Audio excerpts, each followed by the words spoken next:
C লেটারটির উচ্চারণ কখন স আবার কখন ক হবে এ নিয়ে তুমি ভীষণ কনফিউশনে রয়েছো। আর তোমার এই কনফিউশন দূর করার জন্যই আমি এসেছি ইউপি গ্লোবাল স্টাডি পেজটি থেকে উত্তম বর্মন। দেখো, সি এর উচ্চারণ নির্ভর করে তার ঠিক পরের লেটারের উপর, অর্থাৎ সি এর পরে কি লেটার রয়েছে সেটার উপর।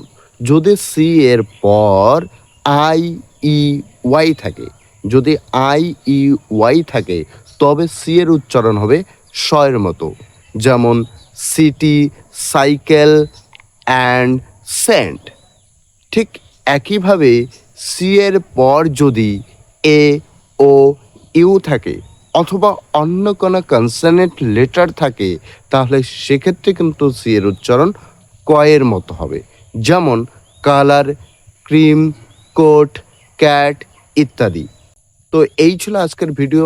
যদি ভিডিওটি ভালো লাগে অবশ্যই লাইক, কমেন্ট, শেয়ার করো এবং পেজে নতুন হলে অবশ্যই ইউবি গ্লোবাল স্টাডিজ পেজটাকে ফলো করো।